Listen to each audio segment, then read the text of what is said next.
Hello and good morning, everyone. Jesus and Mary College invites you for an interactive webinar on COVID-19 pandemic, Unmasks, Truth About Ourselves. Before we begin this webinar formally, I request Sister Dr. Molly Abraham. She is the convener of AICUF and assistant professor in history, Jesus and Mary College, to welcome the gathering. Welcome, sister. Over to Sister Molly Abraham. Good morning, everyone. On behalf of the AICUF, Jesus and Mary College, University of Delhi, I extend a warm welcome to all of you.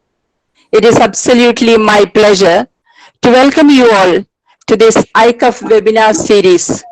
Today, when we look around, we see our planet is in crisis. We experience a frightening and terrifying situation almost every day and everywhere. Most of us live in fear, anxiety, apprehension, mental depression, hopelessness, and gloominess.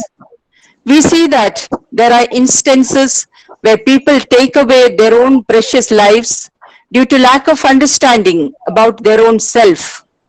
A considerable number of people all over the world have been forced to be clueless about their own existence. In spite of all these situations, our determination to persevere gives us hope that we will be able to overcome these challenges. Today, you have made it possible to be part of this international webinar. We are all the more happy to have participants from various countries, including Australia, Germany, Canada, Indonesia, Philippines, and other parts of the world too. It is so wonderful to see you all.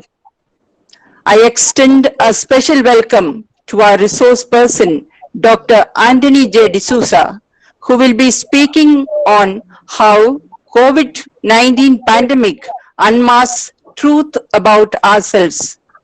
As a movement, All India Catholic University Federation stands for the service and liberation of all sections of people, irrespective of their religion, region, caste, gender, and language. The JMC AICUF Society continues to extend solidarity with all these engaged in the movements for peace, human and democratic rights. The AICUF has been organizing various development-oriented programs to sensitize the students to get practical exposure to the day-to-day living of the underprivileged and marginalized sections of the society. I'm sure that this webinar will create a spark in our lives to learn something meaningful today, which can uncover the layers that bind us. I sincerely hope that this webinar would enable us to discover our limitless potential to identify the highest and greatest version of ourselves. With this brief introduction, I once again welcome you all to this webinar. Thank you. God bless you. Thank you so much, Sister Molly Abraham, for such a wonderful welcome address. Now we have Sister Dr. Rosalie.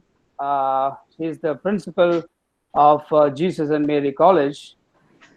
She will make her special address. Over to Sister Dr. Rosalie.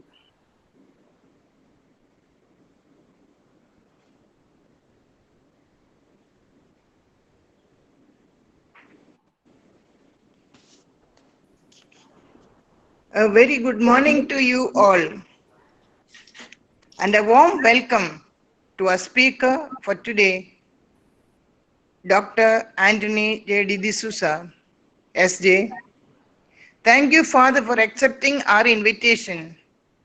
I am sure your interaction with us will enable us to live a meaningful and happy Christian life. I also welcome our students and all our participants to this webinar organized by the students of AICUF JMC on the topic COVID-19 Pandemic Unmasked Truth About Ourselves. Thank you, Father, once again for sparing your valuable time, sharing your experience and expertise with us.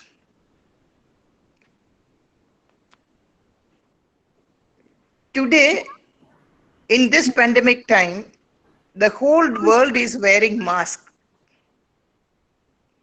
We have become so familiar with the mask. It became a routine to wear mask to protect ourselves.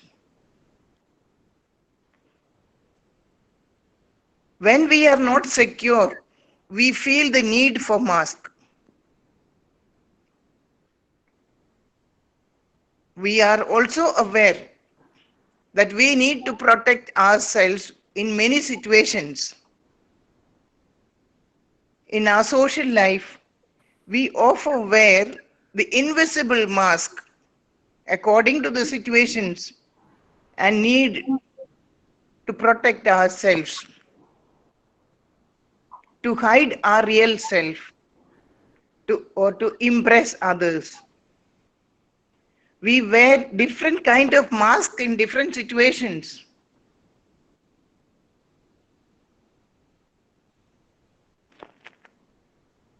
But we stand before God without any mask. We come open before God as we are, holy and innocent, good as we have been created. We have nothing to fear in the presence of God. So let us thank God for what we are. May God help us to be grateful for all the graces and blessings He has showered upon us every day, at every moment of our life. Let us be aware of His love for us. Help us to be aware the presence of God in our life at every moment. Let us be secure in the presence of God. Then we need not wear mask, especially in our social life. Now we will hear more about it from Father Dr. Anthony J.D. D'Souza. I congratulate on this occasion and thank Dr. Sister Molly, the AICUF convener, Dr. Christu Das, Dr. Lissy Jose, Dr. Naveen, Ms. Megha, and all the others who are instrumental in organizing this most needed webinar. I also thank and congratulate Ms. Anne Jacob and all the other office bearers of AICUF and all those who supported this endeavor in many ways, different ways. Thank you and God bless you. Thank you so much, Sister Dr. Rosalie, for your words of encouragement and blessing.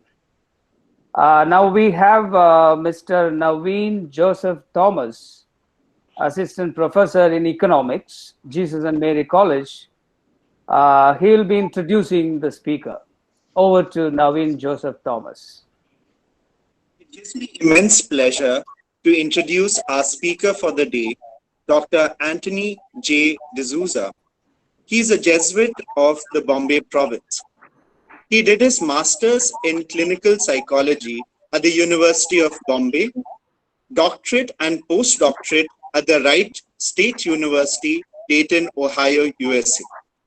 He has been trained in various psychotherapeutic techniques, including neuro-linguistic programming, eye movement desensitization and reprocessing, Ilana Rubenfeld Synergy, Gestalt Therapy, family therapy, brief therapy, and so on in the States. He is currently the Director of Premanjali, a family counseling training institute in Vasai, Maharashtra. This institute offers counseling, therapy for children, teenagers, young couples, and parents. He also founded Ashankur, a social welfare center located in Andheri, Mumbai. It caters to the needs of the socially vulnerable, marginalized, and oppressed communities. He is also the author of the book, Discovering Awareness, A Guide to Inner Peace, Freedom, and Strength. I also take the opportunity to introduce our moderator for the day, Dr. Christu Das, who is an assistant professor in the Department of History, Jesus and Mary College, and a teacher member of AICUF.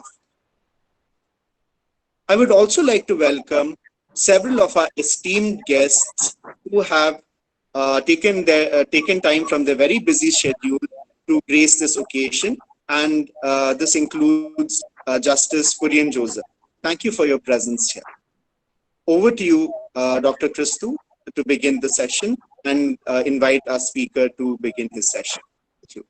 Thank you so much, Naveen Joseph Thomas, for your wonderful introduction about the speaker of the day. Without further ado, let me invite the resource person of this wonderful webinar, Dr. Anthony D'Souza. Over to Dr. Anthony D'Souza. Stage is on yours, sir. Thank you, Dr. Christu. Most welcome.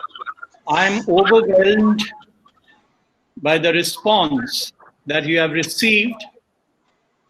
Thanks to all of you who have worked behind the scenes to make this event happen.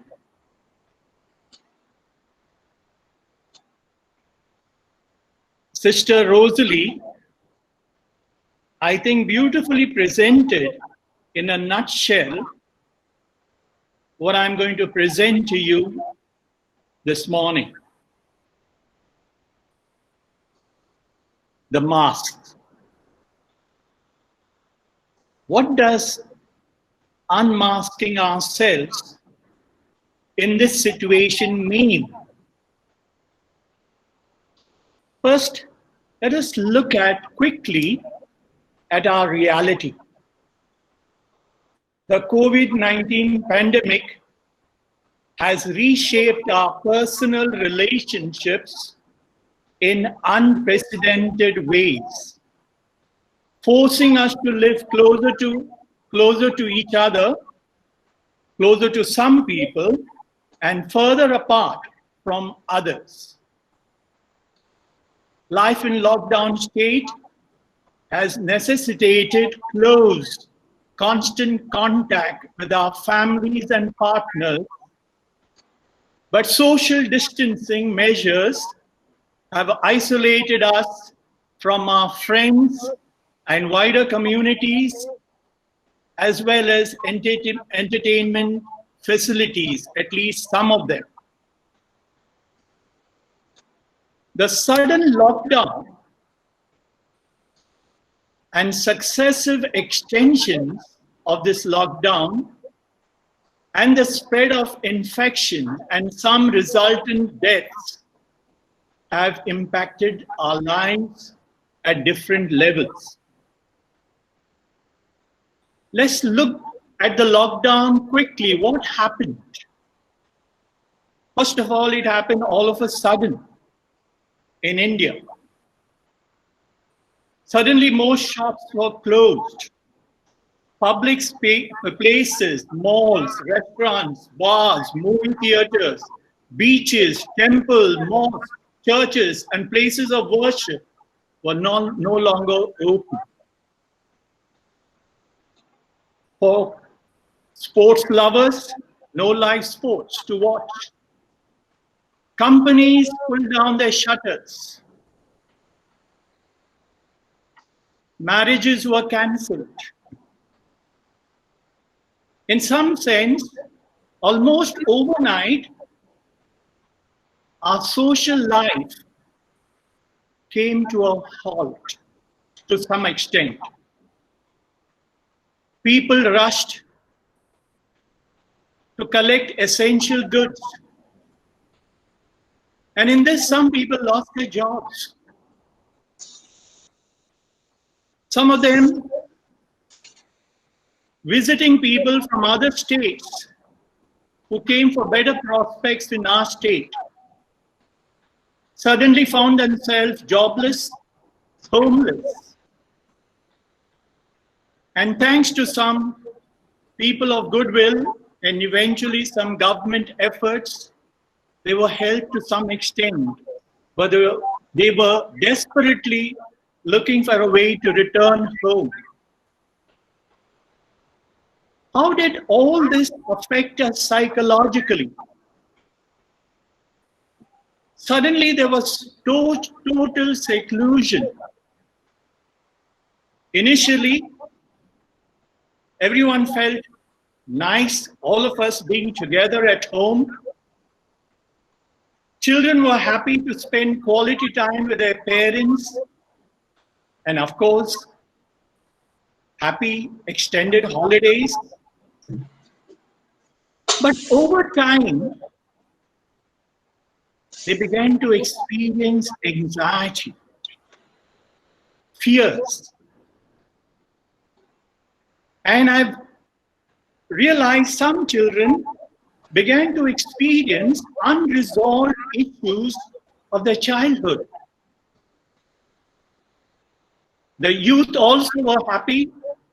No classes, no assignments, no lectures at the beginning. They went to their usual way of entertaining themselves. Some healthy ways of keeping themselves occupied, some not so healthy. Again, over a period of time, insecurity surfaced. Loneliness, boredom, meaninglessness of life, depression, and even suicidal thoughts. There were some young people who lost their jobs. And there were others who had completed their studies and were looking forward to getting a good job and earning a good salary. But now, these prospects were up in the air. Some of them realized in this world of demand and supply, their salaries would go down and it would be very difficult to get the kind of jobs they were looking forward to. Parents started working from home, but they realized that they had added responsibilities. Besides taking care of the children and the elderly in the family, they also had to help their children to do their school homework. They experienced greater burden, and as a result, more stress. Some couples use this time as an opportunity to strengthen the relationship or repair their differences. But some other couples whose relationship was strained showed greater rift as increased face time became overbearing. Based on the predictions of those countries where COVID-19 is slowing down and life is returning to its normal state, they are experiencing high percentage of divorce. But one of the things that COVID-19 and the lockdown forced us is to be with ourselves, to face the truth about ourselves, our relationship with ourselves, our relationship with others, and the world around.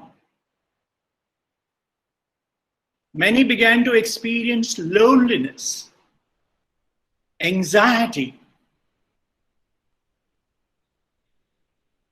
unsure of the kind of fears they were experiencing, depression, boredom, meaninglessness of life. Do we experience this in a normal situation? Yes. But then, over the years, we have developed ways of coping with our loneliness, boredom, meaninglessness of life. These feelings are not good feelings. So what do? We put on the TV, watch a movie, take our mobile, chat with our friends, take a book, call our friends, go to a restaurant, go to a bar. Over the years, we have developed coping mechanisms to deal with our loneliness, our depression, our boredom, our meaninglessness of life. But in this closed atmosphere where we are forced to look into ourselves, we cannot help facing our truth. And what is this truth? The truth is,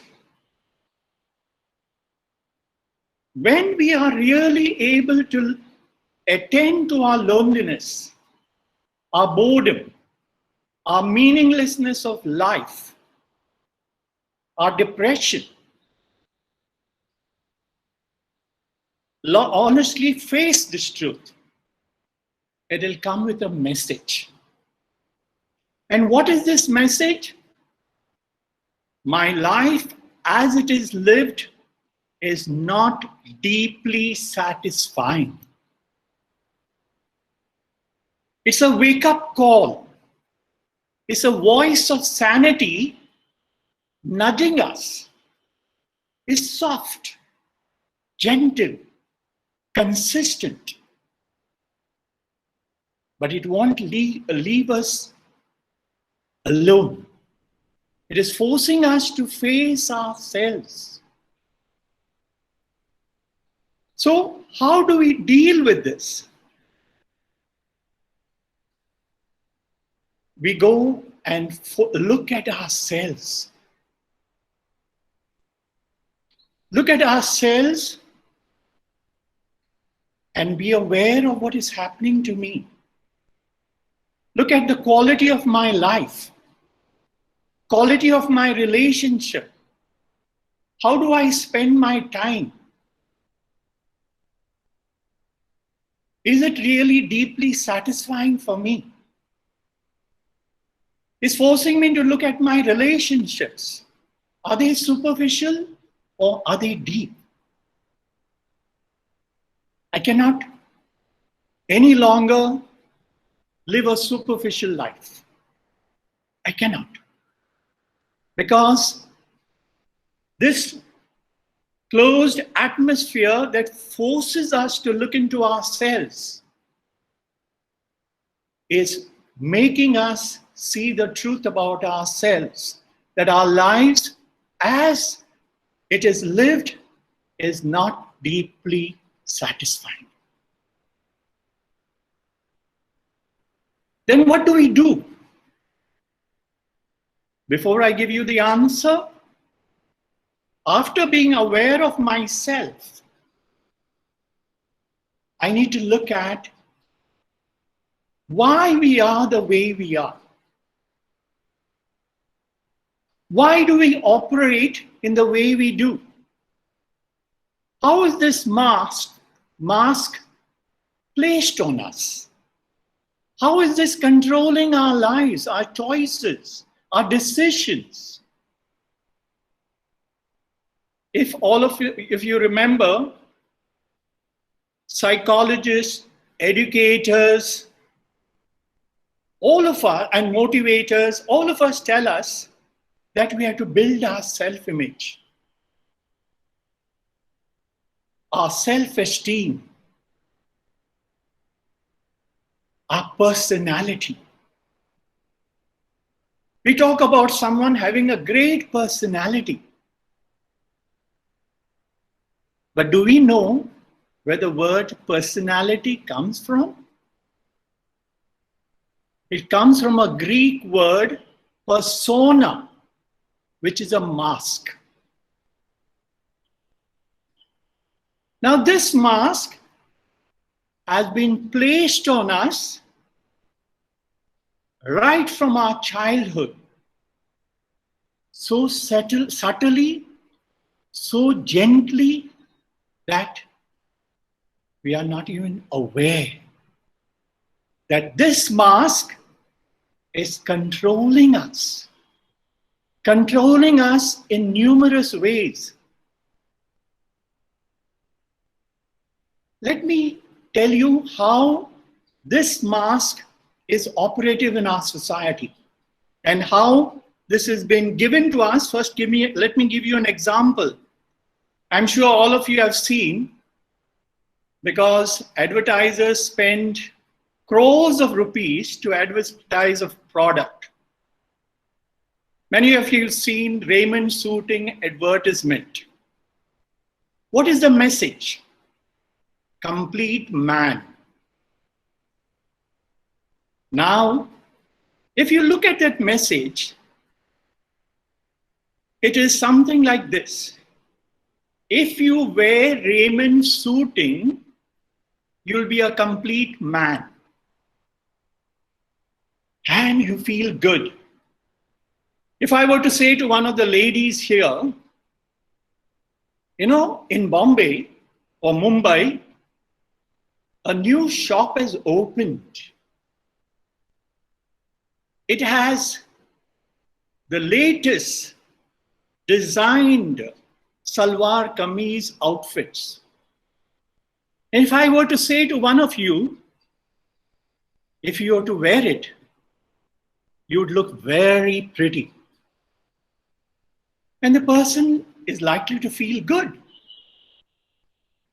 And that's what these advertisements are meant to make us feel.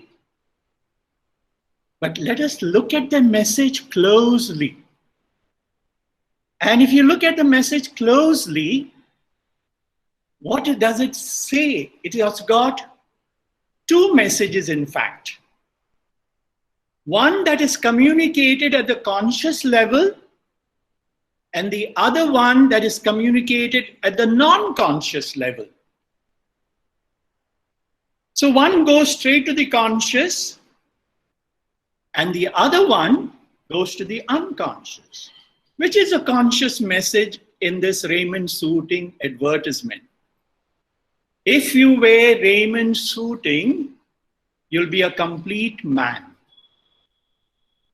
What is the implied or unconscious message? You are not complete as you are now. Wear Raymond suiting, you'll be complete. It is this unconscious message that goes straight to the conscious, to the unconscious, that motivates us to buy Raymond suiting. Similarly, that young lady to whom I said, if you were to wear one of those salwar kameezes, you'll look very pretty. What is the implied message in that? You are not pretty as you are now. That goes straight to the unconscious. So you're not even aware of this message.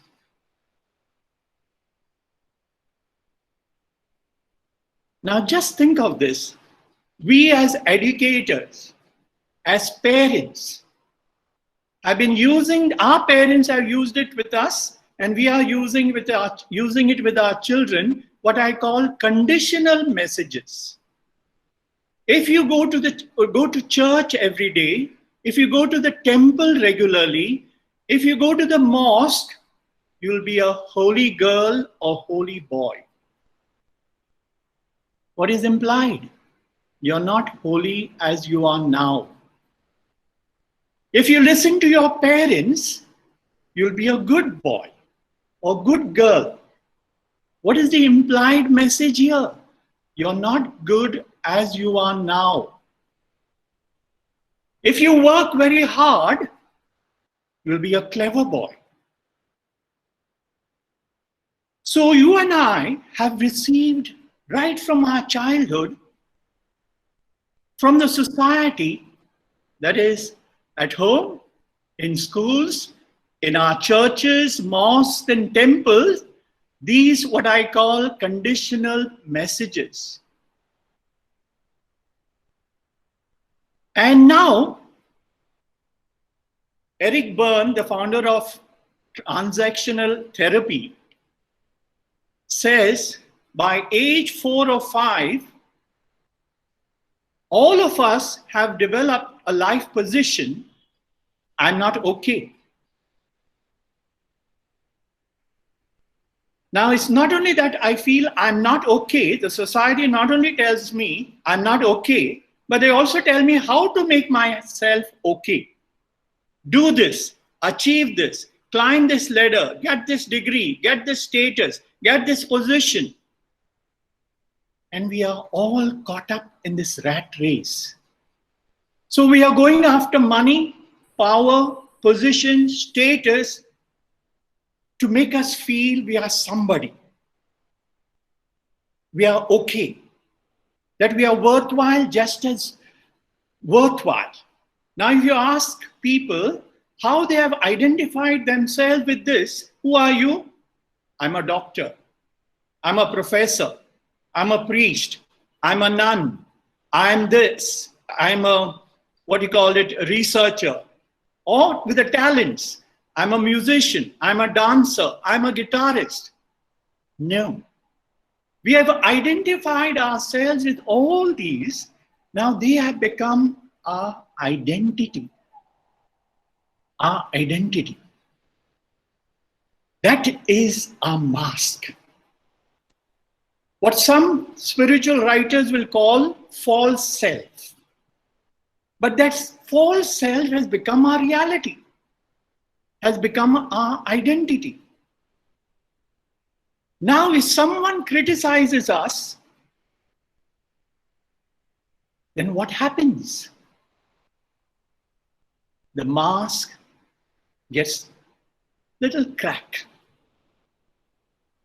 The feeling I'm not okay, that this mask has been covering, that feeling gets exposed. Fear comes in.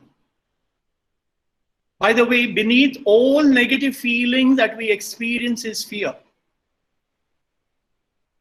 Is fear. So fear comes in, and quickly I try to cope with it. Cope with it. So then the question comes, who am I really? Who am I? This happened at Denver Airport. Denver is in Colorado.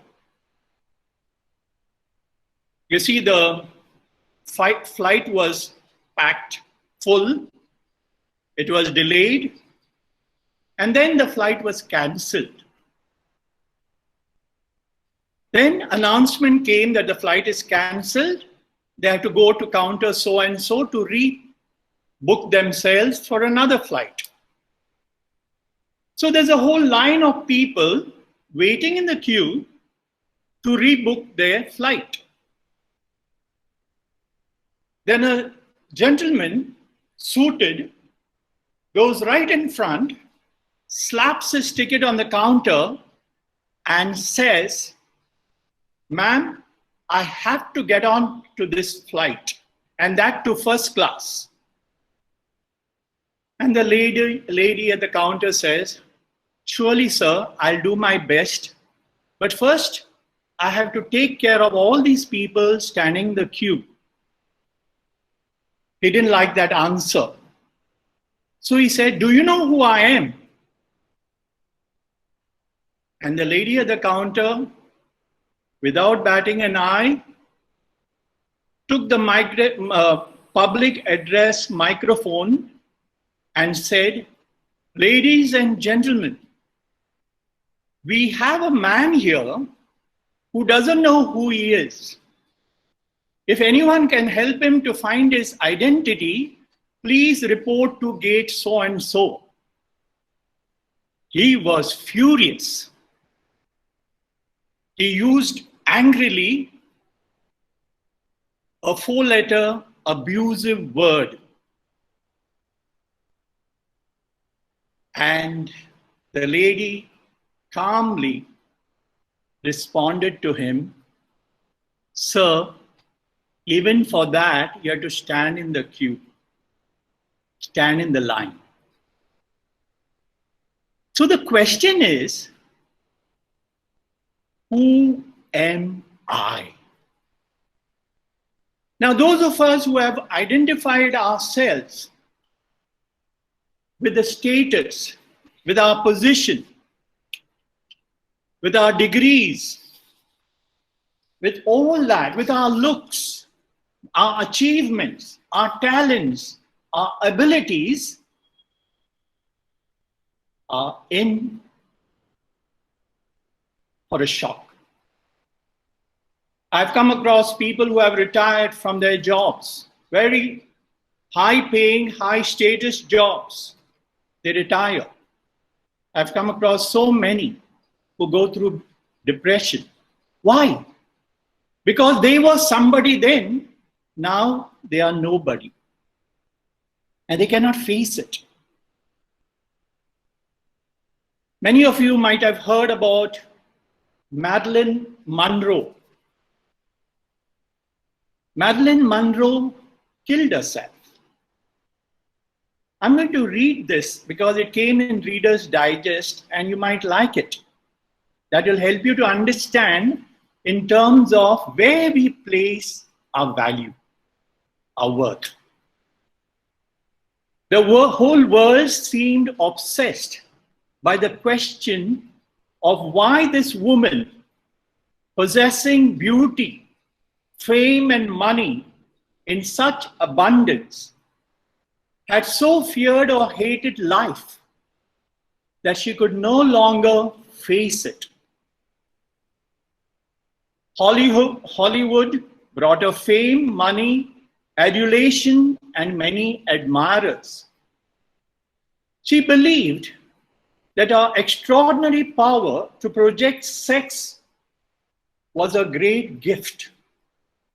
Her despair at the end, when she reached out for a last lethal dose of barbiturates, was perhaps akin to that of a painter who discovers he's going blind. The mob worship of her for a pure sexuality could last only a few years longer. She was 36, and a mirror had begun to warn her. A girl entering her teen has intense, secret, and often lengthy encounters with looking glass. They are legitimate manifestation of concern for her future as wife and mother. She learns early that the male has a natural preference for young and pretty women. The more mature and emotionally secure a woman becomes, the less she turns to the looking glass for self-confidence and a sense of her own personhood. But for a movie star who is adored for her physical attractions, the narcissistic approach to the mirror is a continuing, ever more urgent professional necessity. After Marilyn passed 30, her sessions with her studio mirror must have been increasingly agonizing experiences. The growing hostility and aggressiveness she began to show, the endless changes of clothes and protracted primpings in her dressing room, the vomiting just before the cameras began to grind, all these may have foreshadowed a terror of that hour when the wolf-whistling men and wooing and eyeing women would desert her. This frightening thought drove her to end her life.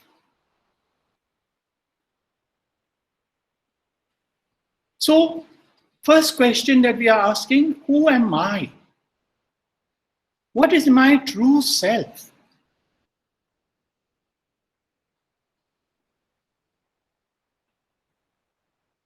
Marilyn Monroe gives us an idea of how when we rely on our false self, we become vulnerable.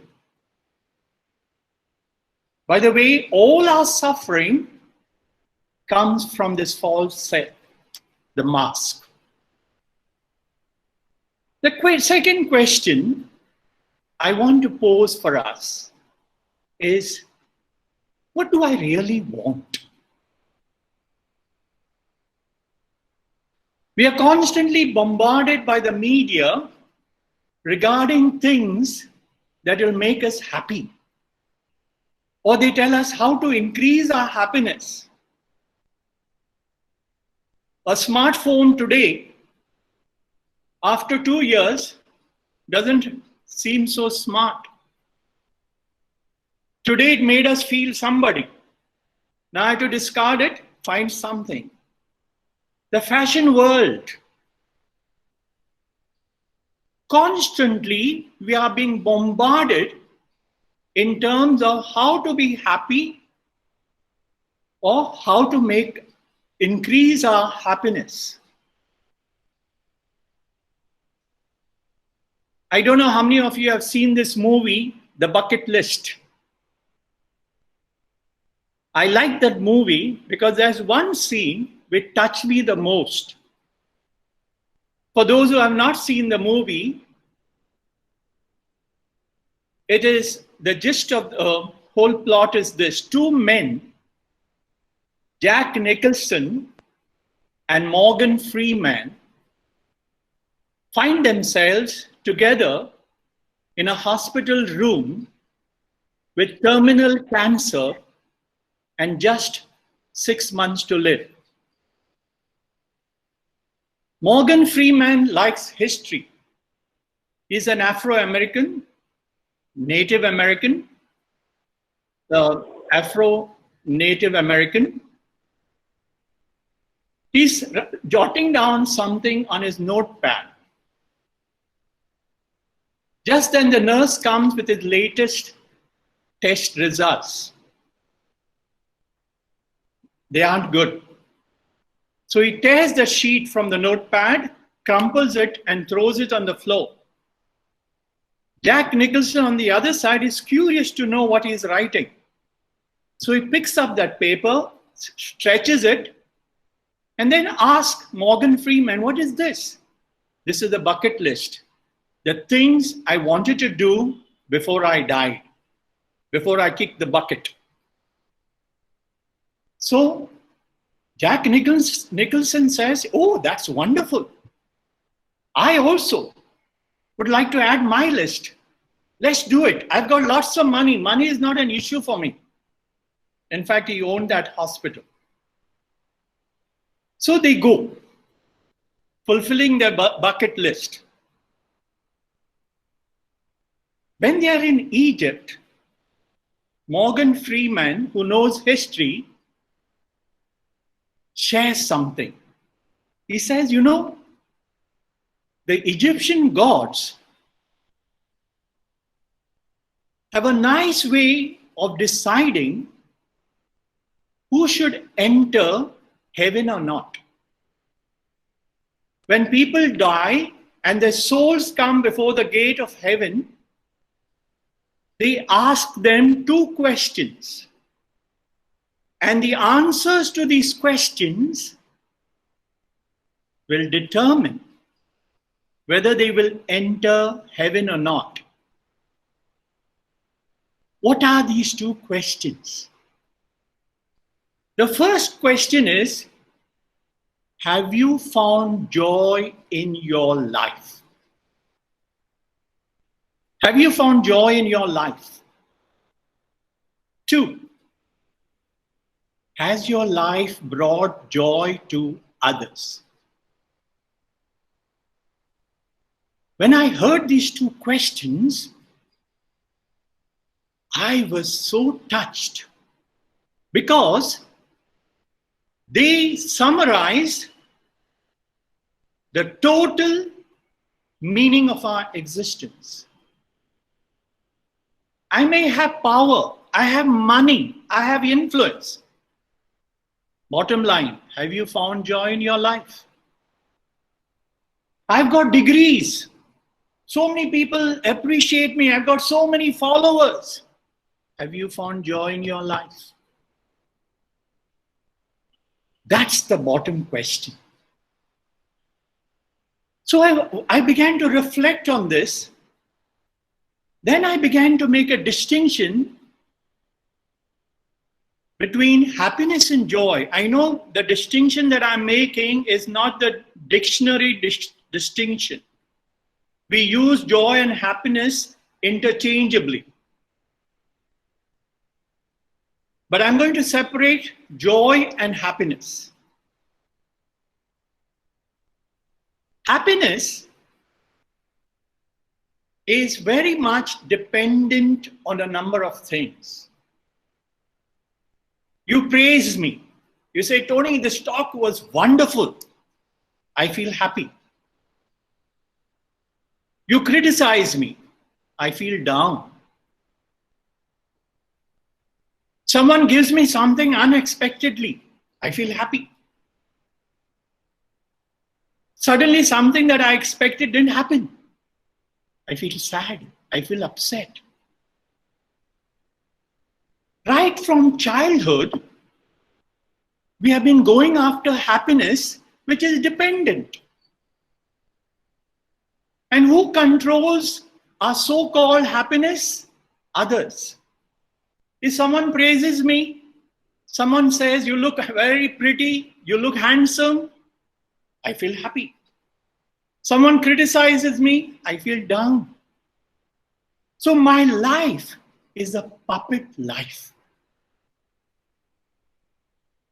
Others control how I feel. So someone praises me and I feel top of the world. Someone criticizes me, I feel down. Who is pulling these strings? Others. Who has given them the power? Obviously not consciously. I have given them. So right from childhood, we have been depending on others. We have lived puppet lives. Just think of this. We have lived puppet lives. The question is, the lockdown is forcing us to examine our life. Examine our life. What is joy then? Psychologists will know this concept, Bobo doll. Almost all of you have seen what a Bobo doll is. Bobo doll was created by Bandura, a psychologist, for his experiments with children. It's an inflated doll that is weighted at the bottom. You punch it, it goes off balance but quickly comes to the center. You kick it, it goes off balance but quickly comes to the center. So joy is inside us, not outside. The source of joy to discover the source of joy is an inside journey. Inside journey. The question is, are we willing to make this journey? Are we willing to make this journey? And when we go inward, we will discover that we are wonderful just as we are. In religions will tell us we are like God. Good, lovable, holy, precious, beautiful, just as we are. So when we make this inward journey, we discover our true self. I've experimented with myself for years. And what I discovered is, when you discover your true self, this self is grounded in a larger self, God. What we in Hinduism beautifully talk about, Atman Brahman. We are one. So, in other words, one of the things I want to tell you is, we, by our very nature, by our very creation, are spiritual beings. We have limited time, so I may not be able to take this. Maybe with questions, I might take it forward. So make the distinction between happiness and joy. Learn to do that. What are we after? And what is deeply satisfying? Joy. And for that, we don't need anything. Just go into the nature. Nature is always true to itself. And we become true to ourselves, who we are. Tat Tvam Asi. I am who am. We are. Wonderful just as we are. Now, another aspect that I want to share, because I know my time is limited. So, and that is the whole issue of life and death, when people are being infected left and right, and we are facing the reality of death. And how do we look at death? We are forced to face it. What is the meaning of death? What is the meaning of life? A mystic has said it so beautifully. There is no reality as powerful as death to help us understand the meaning of life. There is no reality as powerful as death to help us understand the meaning of life. There is nothing certain in life except one thing. We shall all die. We can't avoid this. We shall all die. So, what does it force us to? The death. To look at what life is. Nothing is permanent. We live in a world that lives with the denial of death. When someone dies, that's not me. Others are dying. There are statistics. We see every day so many people have died in Maharashtra, in India, in the United States, in the world. But those are statistics for us. It doesn't challenge us to say, what is the meaning of life in this context? All, you know, people fall in love, they get married. I will love you forever. Forever? Can you promise yourself the next moment? I have experienced in my own life. I was at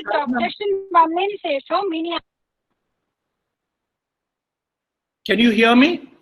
Sorry, Father, that was an interruption from a participant. We can hear you. So I was in Sadhana Institute with Institute of Father Tony de Mello. Some of you may have known him because he was a world-renowned retreat preacher, speaker, and he has written several books. So I was at that institute working there, and I was playing badminton with someone, and he was right across me. He was standing. Next moment, he was down on the floor, gasping for breath. I tried to give him first aid. I succeeded. After half an hour, I'm in the morgue, post-mortem, looking at his brains. Did I ever think this friend of mine playing badminton with me today, I will not be able to play badminton with him tomorrow? We cannot promise ourselves the next moment. You know, there's a beautiful story of a man being chased by a tiger, and the tiger is coming and is running faster, and the tiger is coming faster. And as he's running, he falls down a precipice. As he's falling down, he desperately looks for something to save his life. He grabs on to the root of a tree that was jutting out. And he looks up, he sees the tiger. He looks down at the bottom of the precipice, there's a cobra. And looks at the base of the roots, and a mouse is nibbling at the base of the roots. And just above is a honeycomb. And drops of honey are falling on his hand. And all that he does is reach up and lick each drop. That's the present moment. That's the only reality that we have.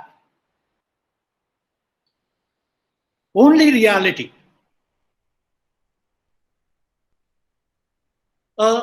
Last part one more aspect regarding death I want to say. There's a Hopi, that is Native Americans. The tribe is called Hopi tribe. They have a beautiful saying. The quality of life is not determined by the number of years one has lived, but by the intensity with which one enters every moment. The quality of life is not determined by the number of years one has lived, but by the intensity with which one enters every moment. And lastly, quickly, I will talk about relationships. The relationship that we have, you know, what is marketed through our novels, movies, serials, and all that as love may not really be love. Just let's take the case of, say, Ashok falls in love with Priya. Priya loves Ashok, Ashok loves Priya. And they want to see them talk to each other, spend more and more time together, and eventually they say, we want to be with each other forever. Okay, I do marriage counseling. Those who are married, can ask yourselves, how long does it take for the romance bubble to burst after marriage? Not very long. Now, let's look at this case. I'll give you an image, and the image is of a mirror. I look at my face in the mirror. I feel good, I feel handsome, or I feel pretty. Then I go away from the mirror. I don't feel so pretty. So I go back to the mirror, and I feel Good. Then I go away from the mirror, I don't feel. Then I want to spend more and more time with the mirror because I feel good with the mirror. Now, eventually, I would like to carry the mirror with me all the time so I can feel pretty or handsome all the time. The question that I want to ask is, does the mirror make me handsome or pretty? No. So when Priya says, I ask Priya, why are you so happy? You know, Ashok makes me happy. I'm in love with Ashok. He makes me, he's my world. You know, he's my life. Everything he is. Now what happens when Ashok starts distancing himself from Priya? What happens? She begins to experience insecurity, fear, suspicion. Has he found someone else? Does he not find me attractive enough? He found someone else attractive enough? So in other words, most of our relationships are codependency relationships. So what does it really mean then? Having genuine relationship that helps us to grow. Genuine growing relationship is a mirroring relationship. So the one who loves me, doesn't matter who it is, my father, my mother, they are mirrors to me. They are reflecting something to myself. They are telling me, you're wonderful, you're precious, you're beautiful, just as you are. So as a result, I begin to feel good about myself. I begin to feel I'm lovable, I'm precious, I'm beautiful, thanks to the mirror. Ashok could be a mirror, Priya could be a mirror. From dependency, codependency to mirroring relationship can help us to discover our true self. Now, I've briefly shared with you, I'm not going to talk more because I know my time is up, briefly shared with you the mask that the society has placed on us, our persona, the false self. This time is a precious time where we are forced to, this is what we do in retreats, forced to face our truth, that we are worthwhile, we are somebody just as we are. That is our true identity. And what does letting go of the mask mean? What the mystics will say is like the peeling of the onion. How do I do that? What do I really want? What do I really want? Because what I think I want may not be what I really want. So I begin to prioritize my life, prioritize things of mine. And my wish for you and for me is that all of us use this time to get in touch with our true self and be Bobo dolls so that we remain centered in our Brahman, our sacred, and we experience joy in everything we do. When you have experienced joy, you'll be able to spread this joy to others. Have you found joy in your life? Has your life brought joy to others? Let's use this time God has provided us to discover the source of joy, source of love, source of inner freedom during this pandemic lockdown. Thank you.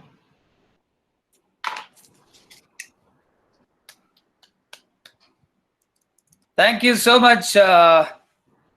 Anthony D'Souza, for really provoking us with thought-provoking questions. Who am I? What do I really want in this life? Have I found joy in me? So really, I think it's a very thought-provoking questions.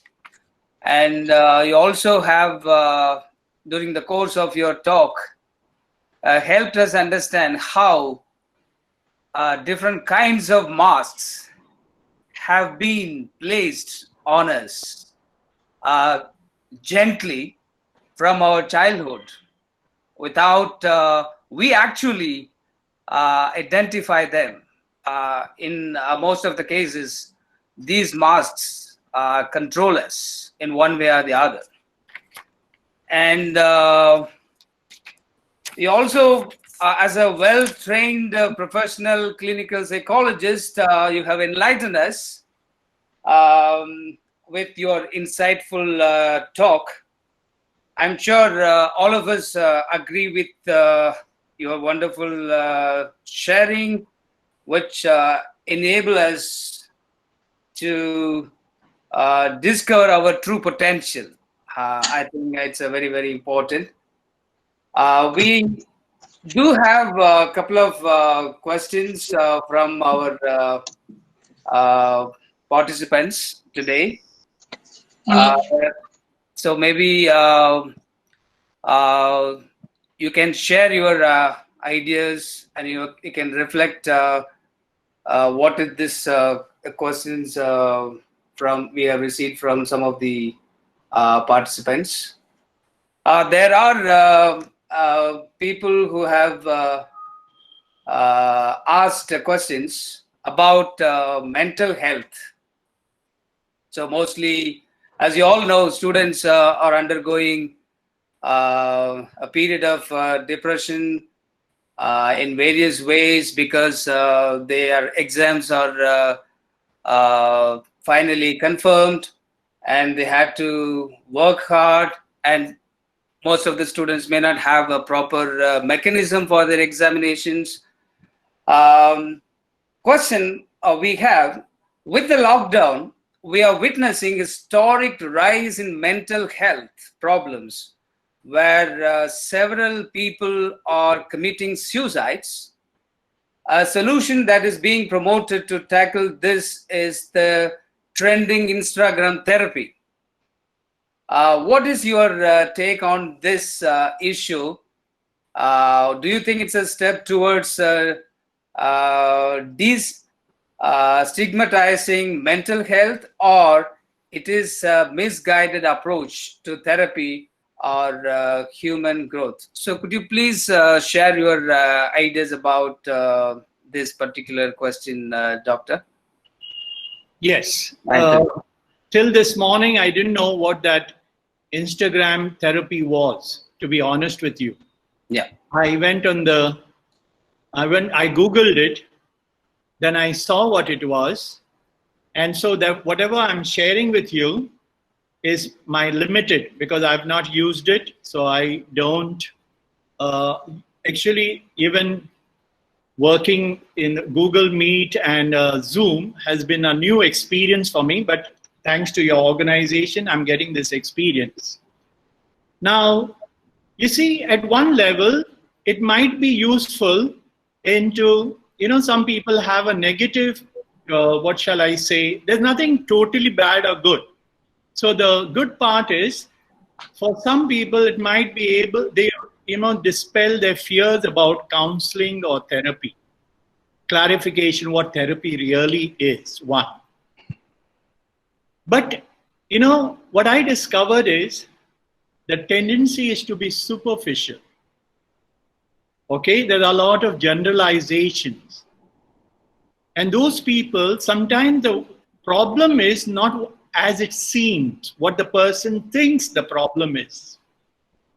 Actually, it may be a serious problem, and Instagram therapy won't help. But at least in terms of what you call it, people are seeking for help. There are other ways we can, and I can suggest to you, because some of the questions I've got, some of you say, how do we professors help and teachers, principals help our students? Now, this is what I would suggest to you all. rather than Instagram, it is first thing, let them talk. If you even if you have Zoom or Google Meet, face to face, or even on the phone, let them talk, let them share. And your primary objective as a listener is to establish rapport, empathy, understand them. And you can do that by listening to their feelings and their thoughts, and then reflecting it to them. So you are thinking, these are the things that are happening in your life. This is what you are going through. Yes, all that you are looking for someone to understand them. Understand them. And once you understand them, then if it is something that in terms of, sometimes people look at it in one way, they say this is the only solution, suicide is the only solution, or this is a thing. So you say, yeah, that's how you're looking at it. Once they feel understood, yes, you thought of a way out from your depression. Have you ever thought there could be other options? And you just present these options. So in other words, a person who is wants to commit suicide feels trapped. Then suicide becomes a small window that his rational mind opens. I can escape from this depression this way. Then what you do is you open other windows, other doors. Eventually he has to make a choice and to say, I'm with you. Anytime you feel low, you can connect with me. One of the things, I'm here at St. Xavier's Engineering College, Mahim, Mumbai, and they are planning to have a program for the staff to train them to be mentors. I wish this program was earlier, so many of the staff people could have reached out to the students. But I've suggested to some principals in our Vasai area where I am, I had a Zoom session with them, and I suggested to them, first of all, teachers are also going through challenging times. So can the principal find a time just to call the teachers? How are you? How are you doing? Connecting with them. Then can the teachers connect, class teachers in particular, connect with the students? And just keep 1 hour aside. Just keep 1 hour aside and call them. And just to see how you are, and the child will feel touched. You can also talk to the parents. Then you'll find some students who are having difficulties. Perhaps you can refer them to the school counselor or whatever it is, but you have to handle it very delicately so that they are able to, in terms of, don't feel their confidence is violated. You can tell them, see, there are people who can help you better than I do. Why don't you call this person? Or you want me to tell this person? Essentially that. So we have to find alternate ways. In fact, I was myself thinking, unfortunately, our internet is not that great in Vasai area. That's why I'm in St. Xavier's College, Engineering College, Mahim, to ensure that this goes well. But keeping an hour to talk to people, and then people can make appointments online. I was avoiding all this, but I think it will be useful just to listen to them, be available to them. I thought of setting up, say, 1 hour, 4 to 5 every evening. Those who want to talk, just call and I will talk. Let's see how I work it out. But I think we need to find alternate ways of helping our young people who are really experiencing a lot of depression. Thank you, Father. And we have another important question from Dr. Tanu Parashar. She is Assistant Professor, Department of History, Jesus and Mary College. She asked, Sir, the very idea of self-love is also being redefined in the midst of this pandemic. Could you please explain the difference between self-love versus self-indulgence? Okay. As well as, Sorry. as we all are looking at ourselves now more closely, and there is long patch of time that we still needs to pass. I would like to know your perspective on this. Okay. We have to distinguish, there are two forces operative, motivating forces operative within us: fear and love. When I'm talking about discovering my true self, loving myself, we are talking about discovering the power of love, joy. Whereas selfishness, let's put it that way, that's a term most of us are familiar with, comes from fear. Just think of this, someone holding on to something, a child holding on to something, I don't want to share this, I don't want to give anyone. Why is this child doing it? Understand. Because this in some way is giving security to the child. Help the child to find security at another level. And then sharing becomes very easy. So, selfishness comes from fear. Self-love comes from security that is within. So I don't need anything. I'm okay just as I am. So there's a big difference, though our vocabulary is limited. So that's why we make that. We need to make that distinction. Good question, sister. Oh, thank you, Dr. Anthony. And we also have another important question from a person from Indonesia. I think the name of the person is Veni. The question is human's personality has layers like onion? Then what is the core of human personality? Could you please explain? Okay. This is a very good question, but complex question, because it will take me a long time to explore this question with you. But what happens is basically the mask or the layers are pretty much unconscious. So when you remove one layer, then you feel freer. But after a while, another layer comes up. Then you remove that. So it's a process, it's a lifelong process.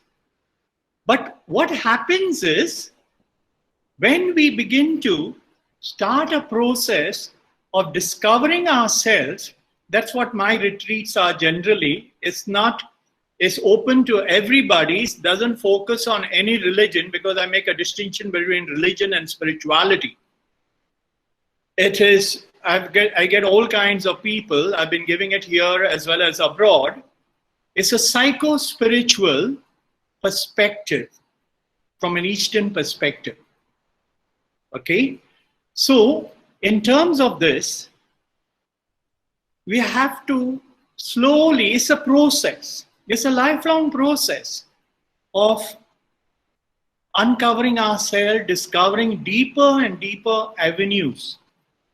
But deep down, you'll also get a glimpse of your true self. And gradually, your true self will become more and more prominent as you continue this process. And what is this process? Let me just state it because I can't explain it. Living mindfully or in awareness, choicefully in love.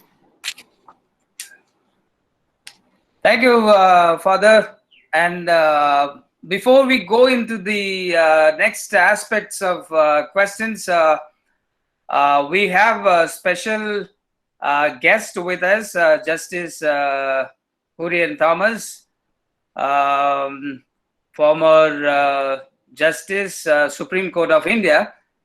And on behalf of AICUF, we request Justice Kurian to share some of his words of wisdom. Thank you, sir. Thank you, Dr. Kristudas. It was a wonderful opportunity for me to listen to so much of a philosophy and so much of a psychology and so much of whatnot, the real meaning of life. After all, the first question the Creator asked man, where are you? The second question is, where is your brother? In fact, the other two questions Father Anthony D'Souza asked, have you found joy in your life? That is actually the same question God asked man for the first time, where are you? Second question is, where is your brother? That's a question that was asked to Cain when he had come back after murdering Abel. So that is because you are not given joy to others. So this has been happening since, but all of us, particularly in this pandemic time, why are we here on earth? Father Anthony, I don't remember this quotation, but I know the word. The service is the rent that we pay for our room on earth. The service is the rent that we pay for our room on earth. This is actually, why are we here on earth? After all, we have come to this life. And we have to continue this life till the Creator permits us. And the Creator permits us to be on earth. For what? Theologically, we can say for His greater glory. But how do we bring glory to God in our life? We can give glory to God not simply by going and standing before Him and spending time consciously thinking that we are pleasing Him. Unless we please man in His name, we are not actually pleasing God. It's easy for a man to exclusively go and spend his time and have some sort of a personal satisfaction that I spend this much time. There's nothing wrong in that. But that's an energy that you store for actually spending it elsewhere.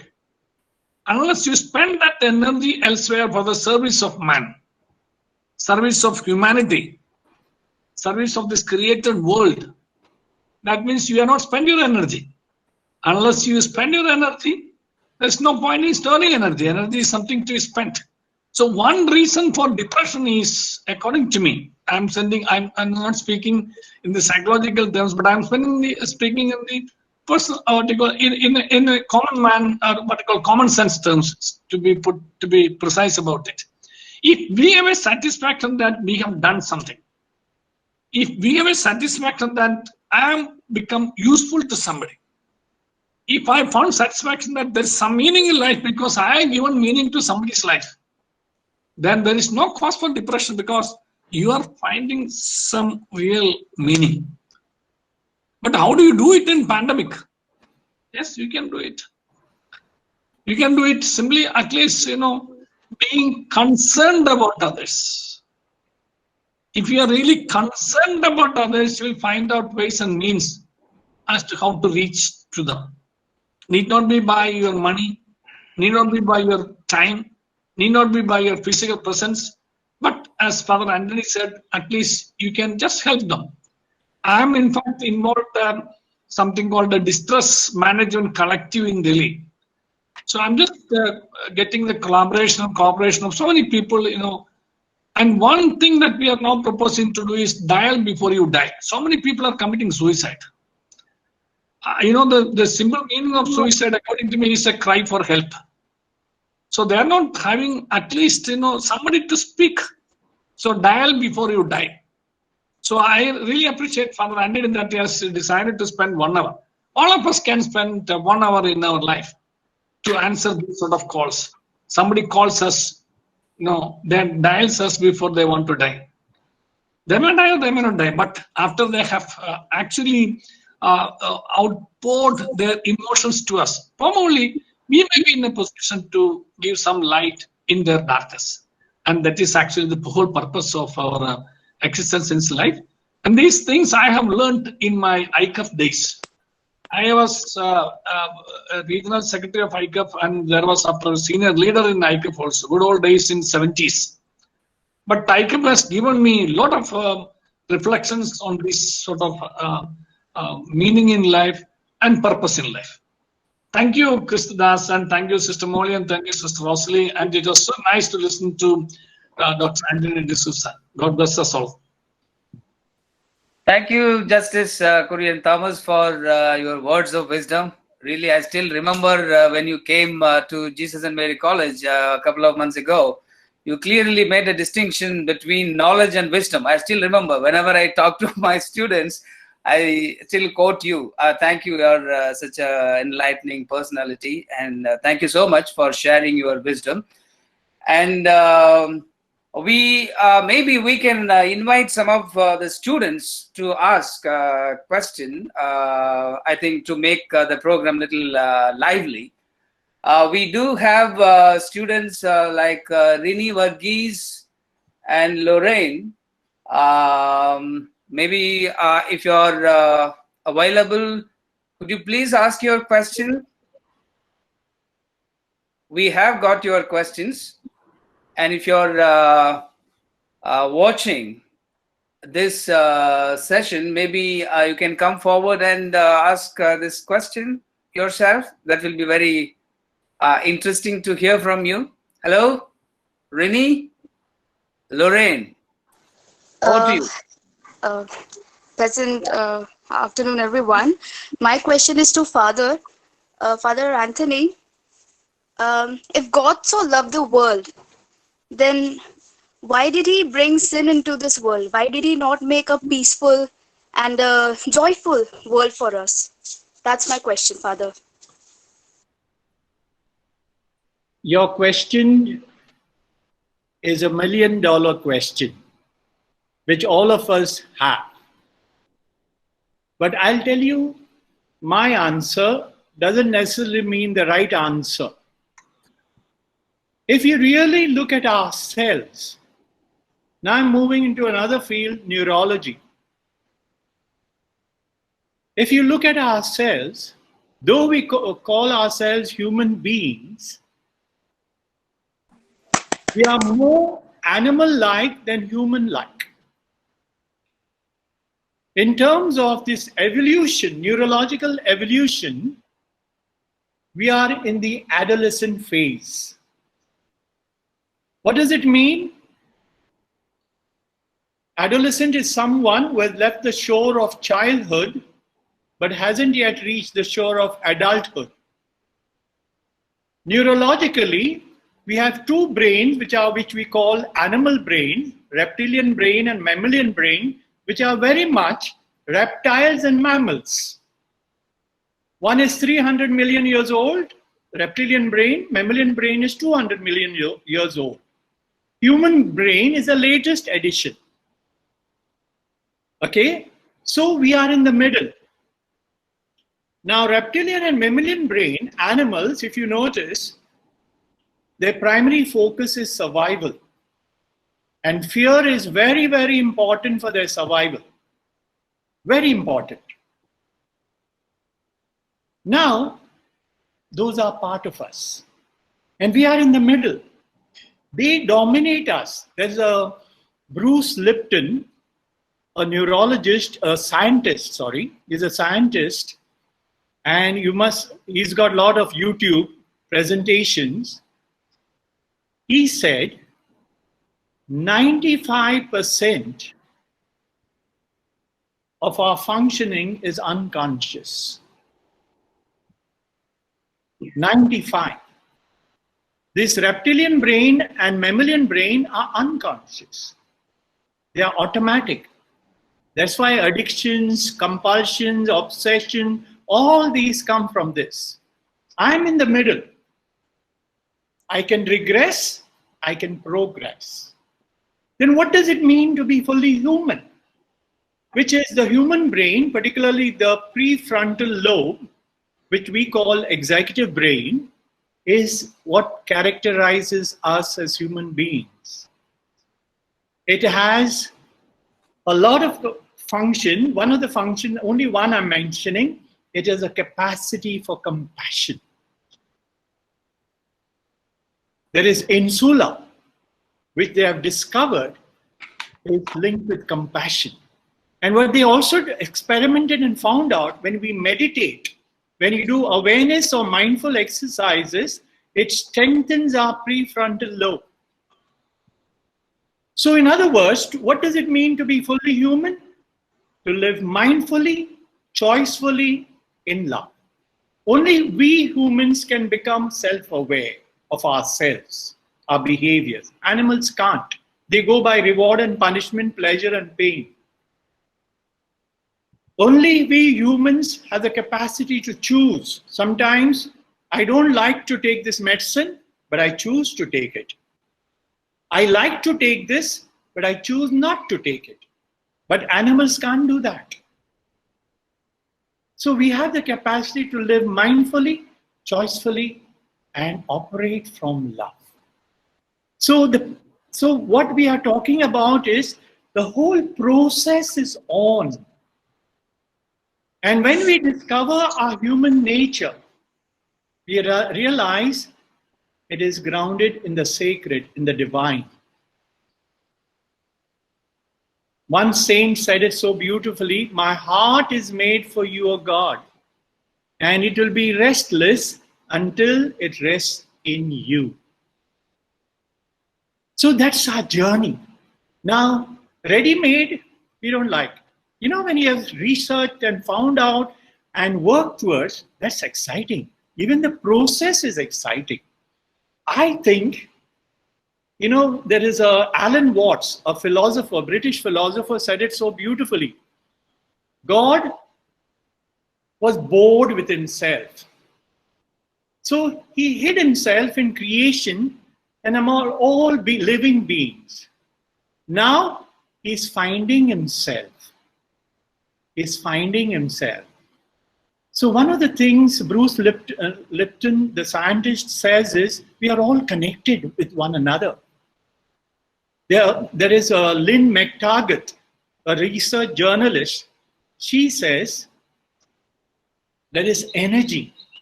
She has written a book, I think, Field. It's called Field, I think. How we are all connected. In this pandemic situation, my approach to everything in the morning when I meditate, I get myself centered in my true self. Then I become aware of my connectedness with all the people who are healthy.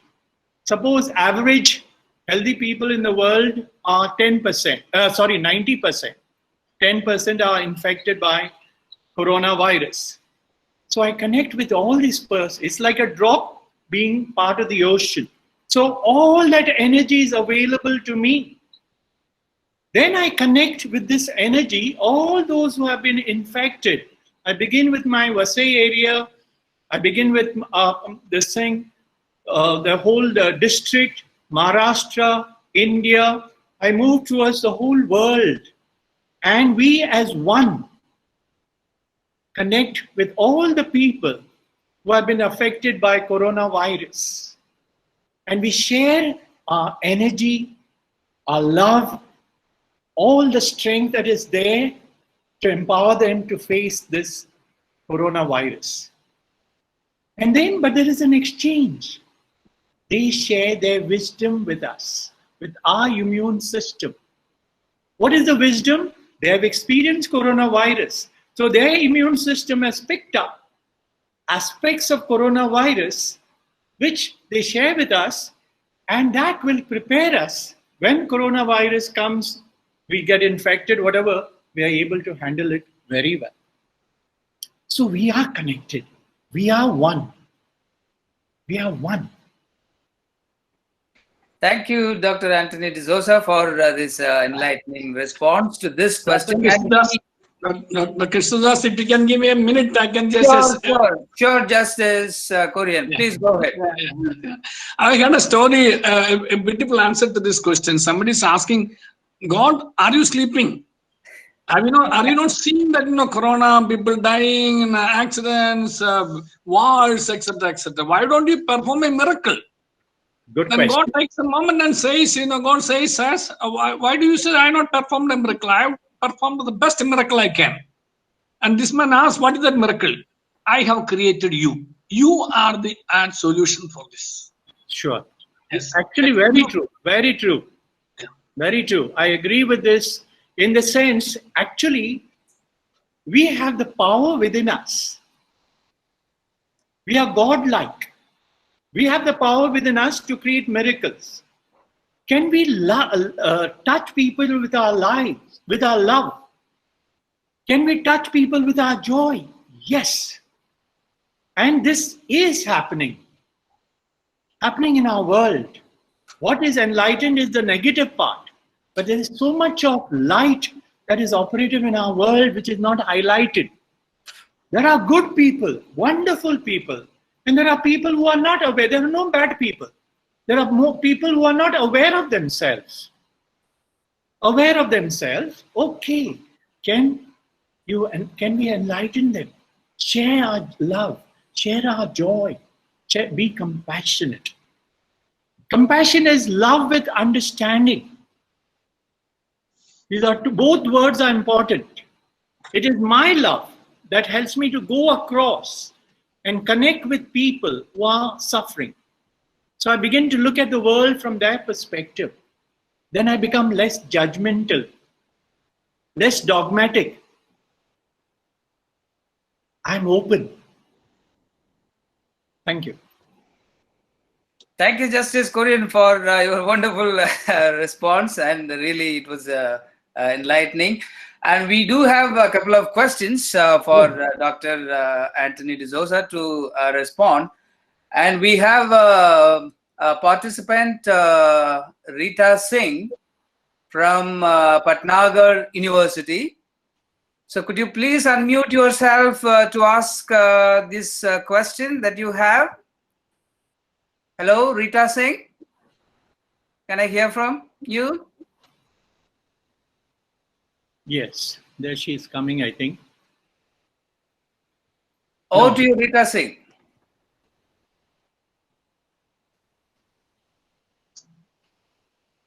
Are you there? Okay, otherwise I'll read out on her behalf. Okay. What can we do when someone, maybe colleagues or distant relative, tries to be totally dependent on you emotionally to the extent that it eats away your personal time? Okay. How do you respond to this question, sir? Okay, first thing, you always have to take care of yourself. So be centered. Take care of yourself. If you're drowning, you cannot save a drowning man. You have to be centered, secure, so you can help this person. Now, if that person is dependent on me, no problem. It's like a sapling. You know, when the sapling is weak, what does the gardener do? He prepares a prop to support it. If it's too hot, he provides a shade. But as the sapling becomes strong, sends down its roots, feels secure, then the support is redundant, no longer needed. I've had cases of clients who are very dependent on me. Okay, I was aware of it. And the person was mentioning, I knew this person. So every day I would get a message from this person, WhatsApp message. Today, if I get it once a month, it's great. And all that she says is, I'm doing wonderfully well. I feel so good. I give her some exercises to do because I had faced face session, because at Premanjali, we have also residential facilities. So she had come on 2 weekends to work on herself. She did a fantastic job. No. She says, I'm doing well. And once a month sometimes. So don't worry. But take care of yourself also. Thank you, sir. We have Sister Molly Abraham to ask some questions. So over to Dr. Molly Abraham.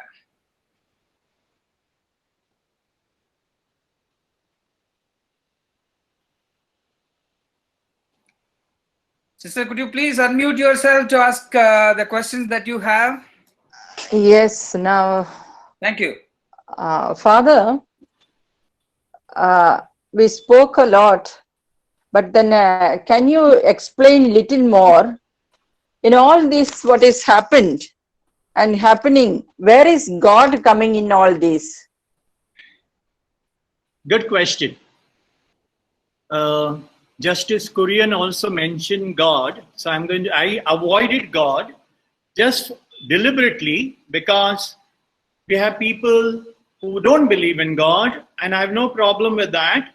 Those coming from different religions, I have no problem with that, because people have different definitions of God. Our tendency is to see God outside the way we see ourselves. Can we look at God as someone within us, each one of us, empowering us all the time? Then why don't I feel the power of God within me? Because I'm not aware. I'm blind. That mask is blinding me to my true self. I'm not aware. So here is something, I make a clear distinction between religion and spirituality. Religions, unfortunately, do not necessarily transform us.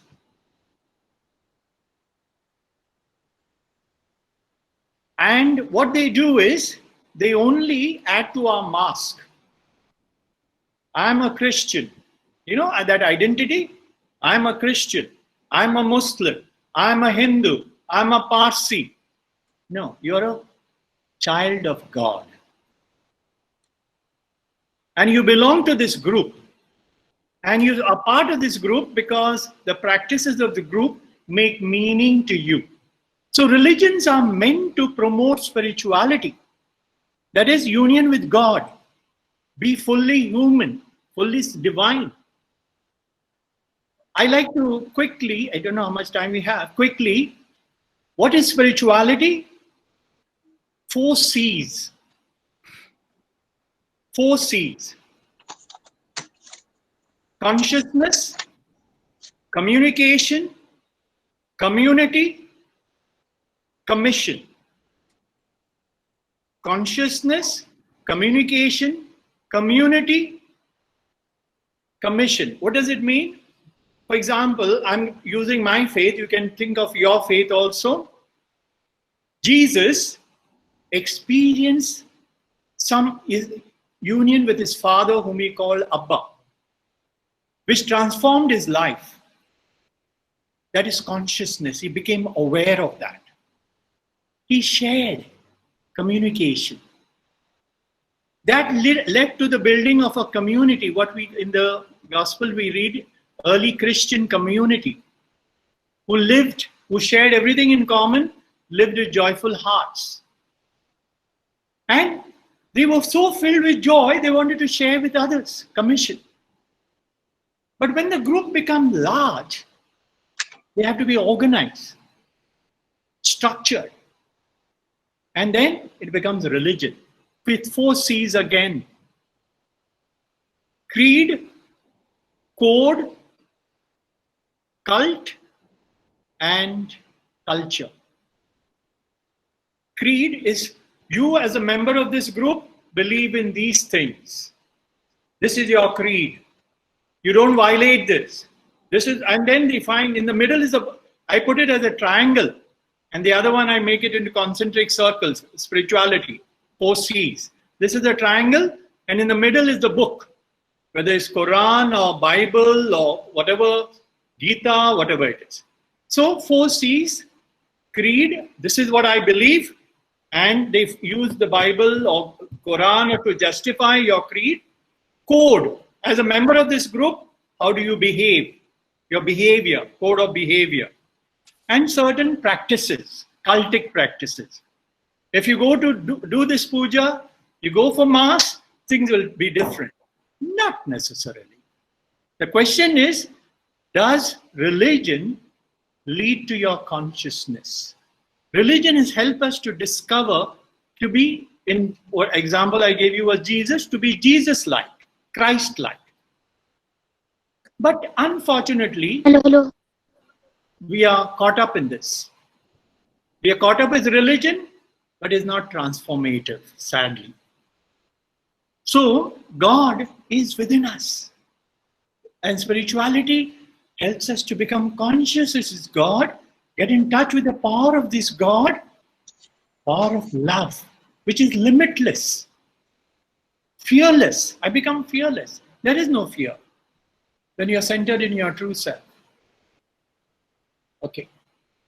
That's my question to you, Molly. Thank you. Thank you. Thank you, Dr. Anthony. And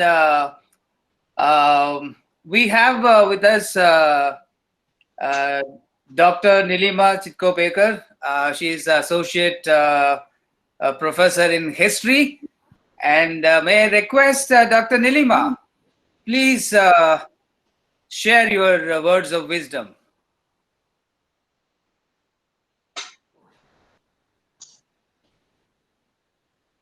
Could you please unmute yourself, Dr. Nilima?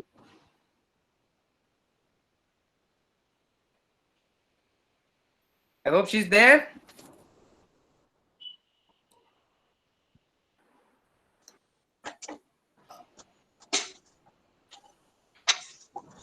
Dr. Nilima. Yes, hello everybody. Hello. Good morning, everyone. And I know it's just been very delightful for me to hear all of you speaking and discussing. I mean, I don't have anything specific to say, except for, of course, this is a time where we do all have to look inwards and, as was said by our esteemed speaker, you know, remove masks and realize that we've always worn masks voluntarily and involuntarily from the time that we have been children. And I think that was a very relevant point. And now it's just, I mean, to me, if you ask me personally, it's just been a time of deep introspection and also realizing that so many things that I thought were very important in my daily existence are really not important. And so what is important has come up in the ocean, so to say, and ocean of our minds, and it's come up on the surface. And I take away that as a silver lining from this corona and this period of isolation. But I have to say that working with students, talking to them constantly, there's just so much of stress. How can we concentrate on our own self? It does seem like self-indulgence. When there's so much of stress, there's so much of fear. Even I come in the elderly category. There's so much of fear for people who are elderly, people who are young with their exams. So it's a period where if you are able to come out a better and changed person, I mean, indeed, you are made of higher material than all of us. That's all I have to say. Yeah. Thank you. Thank you, Dr. Nilima Chitkopekar. It's truly insightful. We have a couple of questions. I request Neha Sharma to ask your question, please. Could you please unmute yourself to ask your question, Neha Sharma? Good morning, everyone. Sure. Can we say that to know who I am, we should first know that how to love yourself?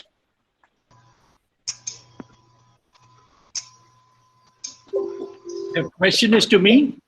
Yes, Father. Okay. See, first thing is to become aware. Become aware of my mask.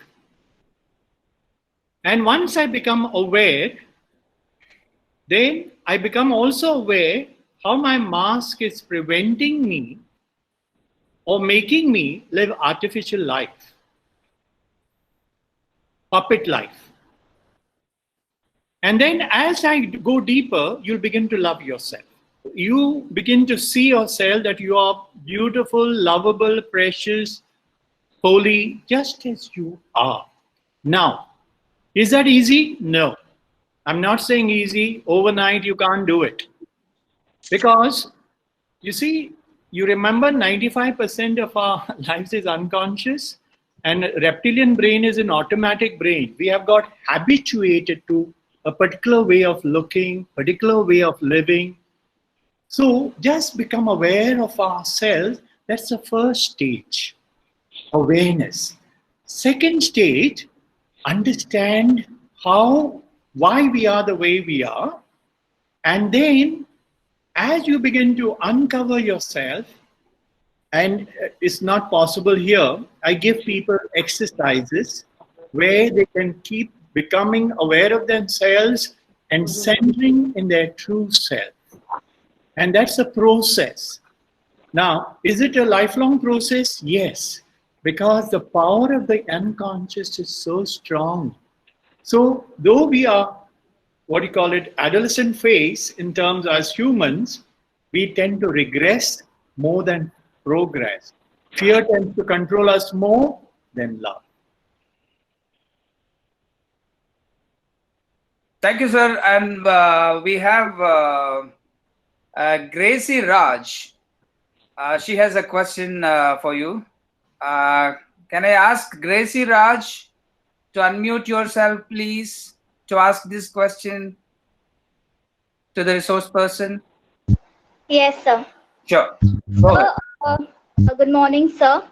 So it's easy to say these things of discovering ourselves, but how can we as individuals adapt this thing in our daily life, where we often, are surrounded by the questions regarding our parents, friends, and most importantly, the society in which we live. So, there are people who judge us, and we cannot run from these questions.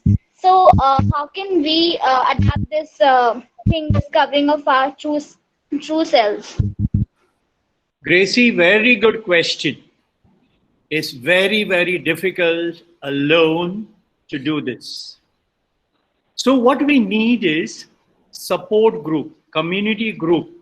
That's why communities were formed, to help us, support us in this journey. Support us in this journey towards this process, because we are constantly being bombarded to develop our mask, maintain our mask, protect our mask. Constantly being bombarded. So it's not an easy process. That's why some of the religions, they have communities. But unfortunately, these communities are just coming together, social gathering. Oh, it was so wonderful be together. No, at a deeper level, can we have a support group, a group of people who can help us?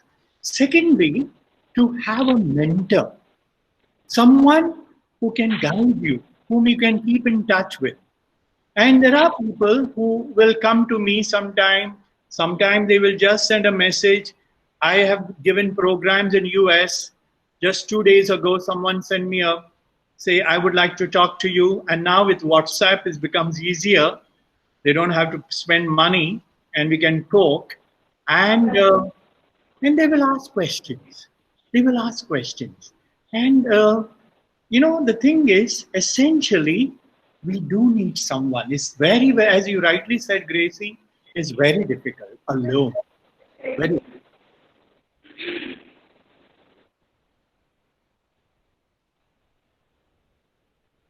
There's someone, Anthony, you had a question? Christo sir, you're on mute. Christo sir, thank you. Now, thank you, sir.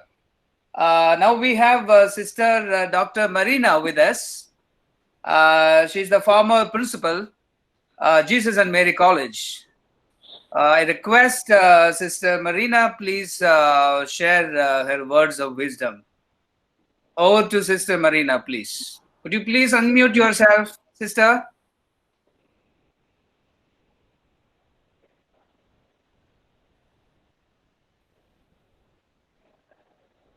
Sister Marina?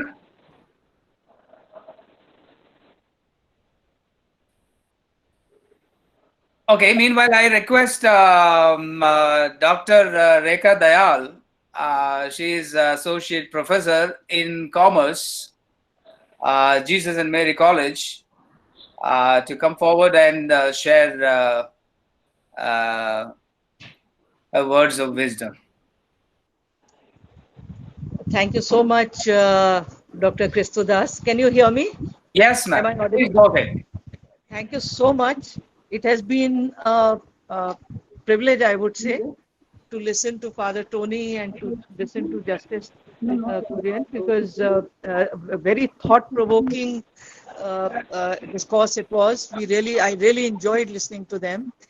And I must say, rightly said, sir, that, these are the times when I concur with Dr. Nilima, that, the pandemic has thrown open an array of different streams of thoughts, I would say, whereby there is a lot of negativity, but at the same time, there is something positive, some lessons that we are learning too.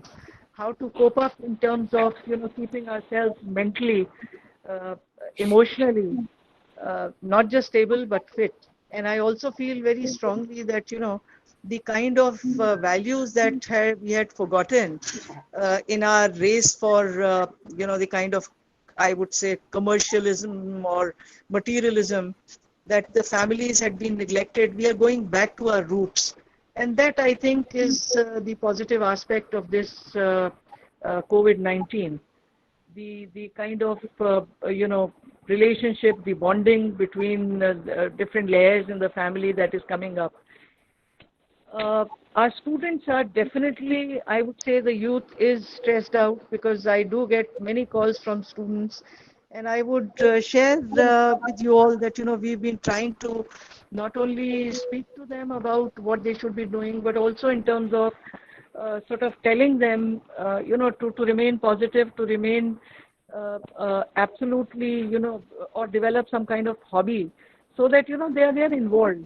And I would just share very briefly, because I know I'm taking a little more time, very briefly, a student of mine asked me a question that, ma'am, I'm here in my family 24 hours, and, I've started, there's the squabbles that are coming up, not just with siblings, but even with my parents. And I laughed. I said, that is because you were not living with them 24 hours. Even the 4-6 hours that you spent with them earlier, you were largely on your mobile. So just put yourself in their boots and see. So, one is now respecting each other's perspective. Children are learning to see it from their parents' viewpoint, and vice versa. Parents are also looking at the children's viewpoint. So I think that is something takeaway that I would say for each one of us, how to make sure that we spread, what is called as more positive thoughts and allay fears in terms of the stress and so on. Thank you so much. Thanks once again to the AICUF Society for presenting us with, such brilliant speakers.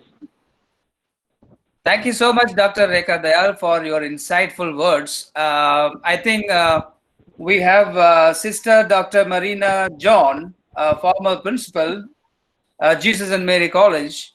I request Sister to share her thoughts. Over to Sister Dr. Marina. Good afternoon. Ready? Good afternoon, everybody. Good afternoon. I want to say a big thank you to Dr. Tony D'Souza. Thank you, Father, for spending these beautiful hours with us, preparing all of us to face the challenges that we all are facing these days. So your talk was very inspiring and very informative, and I really enjoyed. I'm sitting in Shimla. I wish I was in Delhi, but I'm very happy to be part of this group here, and good to see. Thank you very much, Father, for spending these hours with us. Hope you will come back to us again. And also, I'd like to congratulate all the organizers. Sister Rosalie, Sister Molly, I can see Sudas, and all others who have taken active interest in organizing this seminar. My hearty congratulations and God bless. Hope you will organize more seminars that we can all be part of it. And also my sincere thanks to Justice Joseph for so actively participating in this seminar. It's very nice to see you today and hear you and your input in between here and there. It was very good. Thank you ever so much. May God bless all of us. Thank you very much. God bless. Thank you, Sister Dr. Marina, for your words of wisdom, encouragement, and blessing. We are almost at the end of the program. We have only 2 speakers with us, not exactly speakers, but we have 2 important participants. May I request Dr. Manki Khan, who is with us. She'll be sharing her thoughts with us. Over to Dr. Manki Khan. Could you please unmute yourself and share your thoughts? Thank you.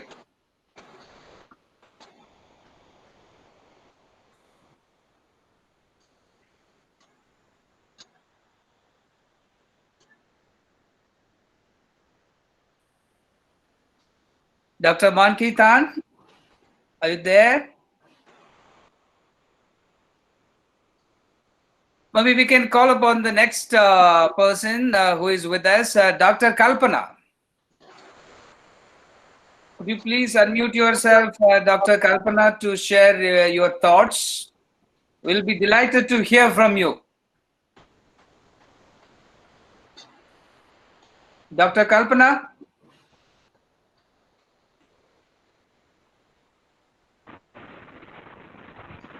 Good afternoon, everyone. Good afternoon. Please go ahead.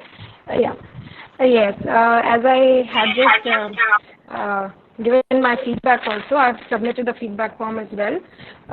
Really congratulate the team AICUF for organizing such an insightful session for all of us, because I feel that it was one of the most relevant topics that was taken up today, and really reminded me of my own days that I spent at Sophia Girls College, Ajmer, and it was like a homecoming for me, because we generally used to have such sessions with the sisters who organized it for us, and these are like very challenging times that all of us are facing, and I've really noted down a few points that were shared by the expert father today, the distinction between joy and happiness, all the 4 C's and everything. I think it was one of the most relevant theme that was chosen up today, because our students are facing a lot of problems. In fact, in the online classes that were conducted by us, in the winding up session, I did talk about all these challenges, and the students were really grateful that, ma'am, this point was brought home to us by you, that, just live in the moment. The very fact that all of us are thrown together, that we are literally living in isolation, as it was pointed out right in the beginning. But then these are the challenges that we need to just accept. So accepting the reality is a really important factor in life. Be what you are. Just accept yourself as you are. Don't be harsh with yourself, and try to strengthen your communication with your family, with your relatives, whoever is in need. Just stay in touch with them, because communication helps us to unwind ourselves. And interestingly enough, since I was doing my English honors, psychology was one of my subsidiary subjects. So it really helped me to know myself, and ever since from that time, I developed observing people as one of my hobbies. So that actually helped me to understand my students, all relations, and I really feel that I am very much at peace with myself. And the self-doubt does occur sometimes from time to time, but then you just need to sit down, focus yourself, look inward, and all these factors do help you, keep grounding. Just as the Bobo doll, which was projected to us, there are many things which are around us. The most important thing is that how valuable these things are for us. We have our family. Just to make, try to live in the moment, make good, happy memories, because you never know when you will get the chance to stay together for such a long time. So there will be times, maybe we don't know because the future is uncertain for all of us. So let us make the most of this time together that we are spending. Let us make very, very happy and good memories and unwind ourselves, communicate a lot with other people, with our family, with our kids, with maybe between the spouse. They need to talk things out between themselves. And all this thing, we will be able to fall back in time when we have other challenges in life in future, which is very uncertain. Let us just make the most of this time. Let us live in the moment. Thank you so much. Thank you. Thank you, Dr. Kalpana, for your very, very interesting thoughts, coupled with your own experiences. And hopefully, finally, we have Dr. Meenu Mitra, who is with us. She is the former associate professor in the Department of Commerce, Jesus and Mary College. So I request Dr. Meenu Mitra to please unmute yourself and share your enlightening thoughts. Over to Dr. Meenu Mitra.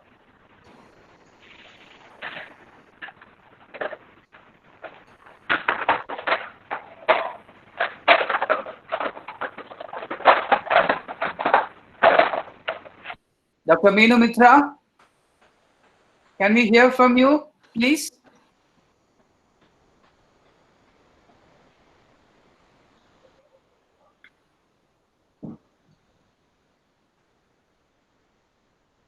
So I think we've lost connection with ma'am. Okay. And Dr. Shonali Sood, could you please unmute yourself and... She has left. Okay. Right. Dr. Neeta Khanna, are you there with us? Dr. Neeta Khanna? I think there may be some technical issues with the participants. Well, I think Dr. Anthony D'Souza is always with us, and those of you who have questions, clarifications, or any kind of a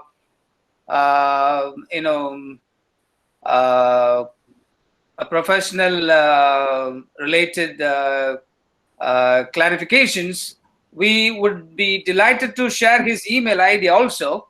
Maybe you can keep in touch with him and get his words of wisdom as and when you need. Let me conclude by making my observations here.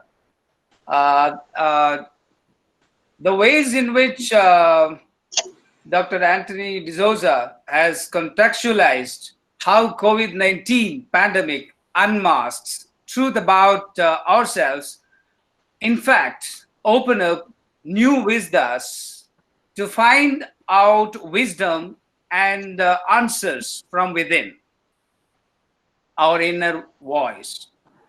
I'm sure all of us agree with your talk, which enables us to find the true potential of our inner world. And we also delighted to hear more from you, Father, in the days to come. And two things I would like to make here. Let us not blame situations like COVID-19, as Dr. Anthony D'Souza said. So we'll make best out of it. And the final observation is, let's consider COVID-19 pandemic as an opportunity, as the resource person said, to discover and rediscover our limitless potential. Let's remember one thing. We need to discover the highest and greatest version of ourselves in the days to come. So we once again thank all the participants for taking out your valuable time to be with us. And we are grateful to you. Thank you so much once again. We have with us finally Dr. Reshma Jose to propose vote of thanks. So may I request Reshma Jose to unmute yourself to propose vote of thanks. Over to Reshma. Thank you very much, Christopher. With much gratitude, I, Reshma Jose, Assistant Professor, Department of Psychology, take up this opportunity to propose the vote of thanks on behalf of the All India Catholic Union Federation, Jesus and Mary College. To begin with, I would like to thank our speaker, Dr. Anthony J. D'Souza, for taking out some time to be with us and sharing his thoughts on how the COVID-19 pandemic unmasks truth about ourselves. As said by Dr. Anthony, the pandemic is forcing us to walk along the path of truth by shedding the falsehood of personal and social existence, and thus be truly internally free. Our sincere gratitude to our principal, Sister Dr. Rosalie, for motivating and providing us with the opportunity to organize this special webinar and bringing us together on a common platform. I thank our AICUF convener, Sister Dr. Molly Abraham, our moderator for the program, Dr. Krista Das, the webinar technical team of Mr. Naveen Joseph Thomas and Ms. Megha Jacob, and Dr. Anthony Joseph for their contribution in organizing this webinar. Our students, AICUF core team members, President Anne Jacob, and our AICUF volunteers who need a special mention in their relentless working towards the success of this webinar. Thanking all of you, dear participants who have joined us, both from India and outside, including Justice Korean Joseph, Tuang, Chetna Gautam, Ms. Veni, Dr. Joy, and our Delhi University teachers in our journey to understand how the COVID-19 pandemic unmasks truth about ourselves. Wishing each one of us and our families good health, mentally as well as physically, in the days to come. Thanking God the Almighty for His blessings and praying for His constant guidance and support in this difficult time, we end this session. Thank you all.